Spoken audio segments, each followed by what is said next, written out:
Hablaremos hoy de Mani, el fundador del maniqueísmo. Mani creó allá por el siglo III de nuestra era un culto universalista que logró extenderse en casi todo el mundo civilizado. Pero fue flor de un día. Duró poco. Para algunas personas, Mani fue un sucesor de Cristo, se lo consideraba continuador de Buda. Como sucede siempre, cada vez que uno se postula como Mesías, es inevitable que sea sucesor de Cristo o continuador de Buda. Nació en el año 216 Mani, en la comunidad rural de Narkuti, al sur de Babilonia, o al sur de lo que era Babilonia en un tiempo. Esto en la orilla izquierda del Tigris, es decir, muy cerca de la actual Bagdad, la capital de Irak de larga fama.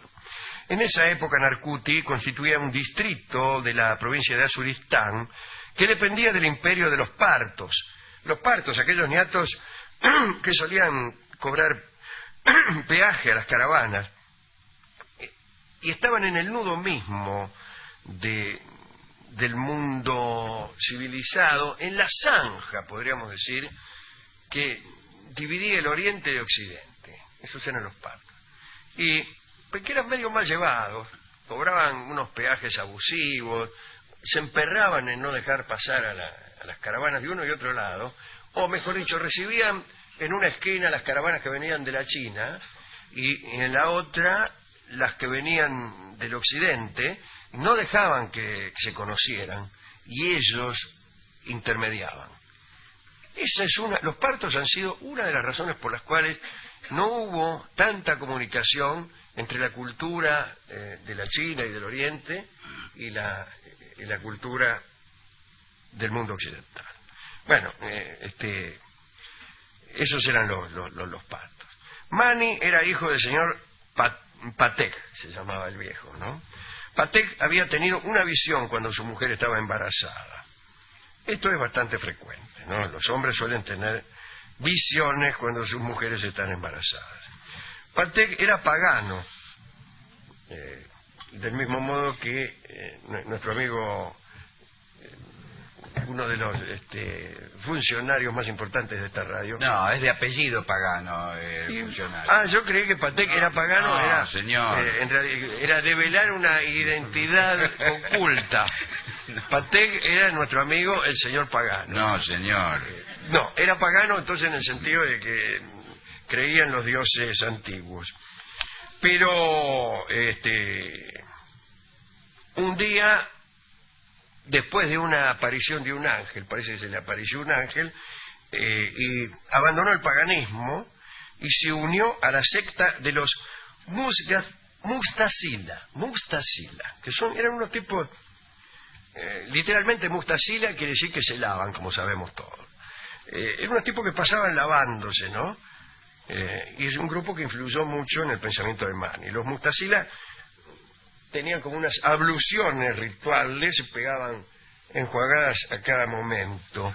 En cuanto a las costumbres alimentarias, su régimen era muy extraño también. Estaban prohibidas las carnes, los productos lácteos, el pan hebreo era permitido, pero el pan griego no. Quien ingiriese pan griego era expulsado. Se podían comer solo verduras cultivadas en el huerto de la comunidad y también le valía la expulsión a quien comiera verduras cultivadas en otros huertos este acto, ¿no? Claro, debía haber alguna serie de trámites judiciales para seguir el paso o la trayectoria de cada verdura para ver de dónde venía. Pues no el pan griego por ahí se diferencia del pan hebreo, vos lo ves y este es uno y este es otro, calculo. Pero una chaucha cultivada en el huerto común y otra chaucha cultivada en un huerto privado, se parecen mucho. ¿Cómo saber si uno se está comiendo la chaucha correcta? Si me permiten esta forma de decirlo. Bueno, el fundador y profeta de los Mustasila era un señor llamado El Chazai. Y parece un apellido del bajo fondo, ¿no? De acá del barrio. En realidad se ignora si existió El Chazai, pero los Mustasila decían haber sido fundados por El Chazai. Mani nació y creció en el seno de ese grupo Mustasila, grupo que afirmaba que Jesús era el último eslabón de la cadena de los Mesías salidos de Adán. Así, durante sus primeros años, Mani fue partidario del Chazai, el chazaísta sería. Pero en el año 228, un acontecimiento extraño transformó la vida de Mani. Según los documentos, Mani recibió una revelación. Un ángel le habló. ¿Qué documento? Según los documentos de Mani. ¿Qué documento? Está hablando de documentos en el año 228, allá donde Judas perdió el poncho. ¿Qué documento? Sería una fotocopia de algo. Claro, sí, con la firma del ángel. Certifico que me le aparecí. Firmado el ángel. Bueno, según lo que se dice, Mani recibió la visita de un ángel y el ángel le habló. Pero Mani decidió no contarle a nadie. Se hizo el Vicenzo y creció dejando que maduraran dentro de sí los secretos que el ángel le había transmitido. Dedicarse a la maduración de secretos es una tarea un poco extraña, pero ¿qué sirve? ¿En qué deviene un secreto maduro? Un secreto maduro, lo interesante es hacerlo florecer al secreto, me parece, más que madurar, ¿no? O fructificar en otros secretos, en secretitos, que van extendiendo estas nociones hasta que el mundo entero no tenga más remedio que desayunarse con ellas. Pero bueno, el caso es que sea lo que fuere, lo que Mani entendía por madurar las revelaciones del ángel, no le contó nada a nadie. Cuando llegó a la edad de 20 años, empezó a discutir violentamente con los notables mustasilas. Entre lavado y lavado, Mani discutía violentamente y a los 25 recibió de nuevo la visita del ángel. Fue en ese momento que Mani quedó convencido de su misión divina. Imagínense que a uno lo visite un ángel una vez, ya es cosa rara, pero que lo visite 2 veces, bueno, habrá dicho Mani, parece que mi misión es divina. Y entonces aseguró que estaba en la tierra para fundar una nueva religión. Denunció públicamente al elchaísmo, criticó abiertamente las abluciones sistemáticas, los baños pertinaces, las enjuagadas a repetición, y se autoproclamó el último de los profetas, dentro de los cuales consideraba a Zoroastro. Hacía bien, porque estaba en el lugar geográfico más indicado. Zoroastro era el profeta del mazdeísmo, de aquella religión monoteísta de los persas, que tenía mucho que ver con Mani. Posiblemente no haya ninguna religión tan vecina a las doctrinas maniqueas como esta religión de Zoroastro, la religión mazdeísta de Hormuz, también llamado Aura Mazda, y de su contrincante, el malvado Ahriman, ¿no? Las fuerzas del bien y del mal, respectivamente. También consideraba profetas a Buda y a Jesús, y creía que estos profetas habían hecho revelaciones parciales que estaban contenidas y se consumaban en su propia doctrina. La doctrina fundamental del maniqueísmo se basa en una división dualista del universo, o sea, en la lucha del bien y el mal, entre el ámbito de la luz y el de la oscuridad. En un principio, estos dos ámbitos estaban totalmente separados, pero según esta cosmología, en una catástrofe original, el campo de la oscuridad invadió el campo de la luz, entonces se mezclaron y se vieron involucrados en una lucha perpetua. La especie humana es producto de esa lucha, de la lucha del bien y del mal. Para el maniqueísmo, el cuerpo humano en su materialidad era perverso. El alma humana, en cambio, era espiritual, luminosa, y debía ser redimida del cautiverio que sufría en el mundo dentro del cuerpo. Y entonces la liberación se lograba a través del conocimiento. Una vez adquirido el conocimiento, que tenía que ver desde luego con los preceptos de Buda, con el cristianismo, etc., el alma humana podía lograr dominar los deseos carnales. Claro. Cosa en la que no estoy interesado. Bueno. Que solo servían, decía Mani, para perpetuar aquel encarcelamiento. Como se ve, hay desde luego un fondo muy edificante en las doctrinas de Mani. Los maniqueos estaban divididos en 2 clases, como corresponde a su naturaleza. Claro. Pero en este caso de acuerdo a su grado de perfección espiritual. Los llamados elegidos practicaban un celibato estricto y eran vegetarianos, o sea que de carne ni hablar. No bebían vino, no trabajaban, mira vos, se dedicaban solamente a la oración. De este modo se aseguraban su ascensión al campo de la luz. El segundo grupo, más numeroso, era el de los oyentes. El de los oyentes de este programa. Se llamaban así aquellos a quienes estaba permitido casarse, aunque se les prohibía tener hijos. Repito, como los cátaros, esta secta estaba condenada más que a su engrandecimiento, a su aniquilación. Sí, no. Porque si no se reproducían, en algún momento iban a aniquilarse. Además, en una comunidad en donde se prohíbe estrictamente tener hijos, debían ser muy frecuentes los infanticidios, lamento decirlo. Personas que mataban a las criaturas para evitar ser descubiertas. De ese modo evitaban ir al infierno, imagínense, ¿no? Así que, bueno, también estos oyentes, los que acabo de nombrar, que podían casarse pero no tener hijos, practicaban ayunos semanales, etcétera. Con el tiempo, decía Mani, se conseguiría rescatar a todos los fragmentos de aquella luminosidad dispersa, de aquella luminosidad diluida en la oscuridad. Y entonces el mundo se destruiría, pero después de eso la luz y la oscuridad volverían a estar separadas para siempre, sin que se vea cuál sería la ventaja. Bueno, alrededor del año 240, Mani comenzó a predicar su palabra en todos los rincones del mundo conocido, que no era tan grande como el de hoy. Pronto se transformó en un personaje temible. Ya sabía yo que se iba a poner. ¿Por qué? Y su secta estaba perfectamente estructurada. Él parece que era muy seductor. Mandó misioneros al Imperio Romano para que se conociera allí su prédica. Su primer viaje importante lo hizo desde cerca de la desembocadura del río Tab y recorrió el Golfo Pérsico, navegó hasta el delta del río Indo, allá dando vuelta a la península del Indostán. No, sin dar vuelta, antes de dar la vuelta. El Indo está primero. El que está del otro lado es el Ganges. Bien. Estuvo ahí en la India, qué sé yo, trató de convertir a algunos reyes. Llegó, por ejemplo, al reino de Turán.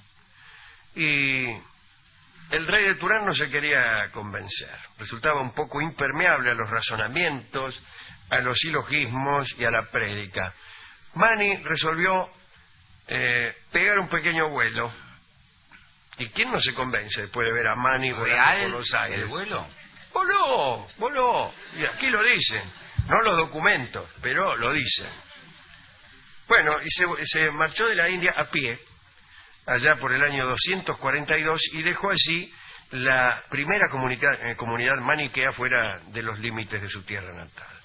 Durante el regreso conoció al cuñado del rey Sapor, que reinaba allá en la zona de Babilonia. Babilonia ya había sido destruida, pero no importa. Gracias a la amistad con el cuñado del rey, Mani logró entrevistarse con Sapor, y Bueno. seducido por la oratoria de Mani, dio validez al nuevo culto. Chao, listo. Pero puede decirse que en el año 270 ya la religión estaba instalada en todo el imperio persa. Era un imperio considerable, ¿no? Mani disfrutaba de su triunfo, qué sé yo, pero se le complicaron las cosas, porque murió el rey Sapor, lo sucedió Hormis I, y después vino Baharán, que era malísimo y se hizo enemigo de Mani. Mani se enemistó con el poder, y Baharán era más deísta, la religión que hemos nombrado antes. Y entonces estalló una competencia religiosa entre los maniqueos y estos tipos. En fin, el hecho es que Mani cayó en desgracia, quiso regresar a su pueblo. En el camino supo que el Baharán, su enemigo, andaba con ganas de liquidarlo. Y unos niatos lo invitaron a Manny a participar de un banquete y ya se sabe lo que sucede cuando tus enemigos políticos te invitan a participar de un banquete. Llegó la cana, lo apresaron sin prólogo alguno, una cadena en el cogote, 3 en las patas, 3 en las manos. Lo tuvieron encerrado poco tiempo, eso sí, porque inmediatamente lo mataron. Lo desollaron vivo primero y lo mataron después, imagínense. Me parece que es vida sin piel. Era el año 277 y Manny tenía 61 años de edad. Aquí dice que el rey Baharam murió meses más tarde, como si fuera un consuelo. Bueno, pero el maniqueísmo se extendió hasta la China incluso, ¿no? Todavía en el año 492 el Papa Gelasio descubrió un grupo maniqueo en Roma.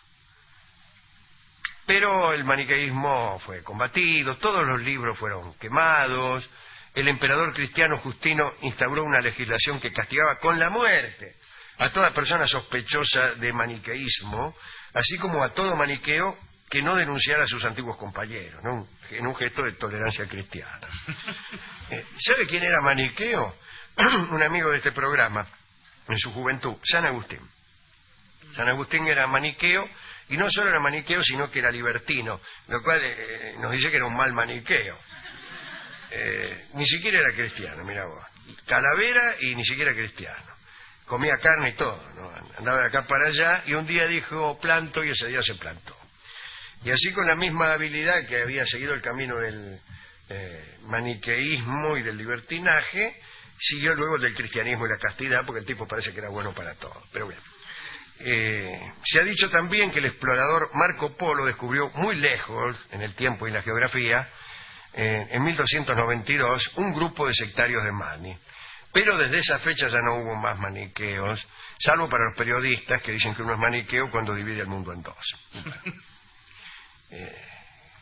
¿A quién se puede dedicar esta charla sobre Manny? Bueno, al propio Manny, que tan malo no era. Hay mucha gente que conoce la palabra maniqueo, pero no a Manny, porque parece un chiste que maniqueo provenga de Manny, pero es así, ¿no? Además, tiene un nombre, como suele ocurrir con algunos nombres persas y otros de la India, suenan como italianos, y los de la India hacen bien en sonar como italianos porque provienen del sánscrito, que es el idioma ario, de ahí vienen los idiomas nuestros, así que tiene que sonar así. Bueno, muy bien. Después ya ¿cómo se llamaban los tipos esos que se lavaban? Los mustasilas. Que se lava, toda la gente que se lava, tanto sea de un punto de vista ritual como por mera higiene.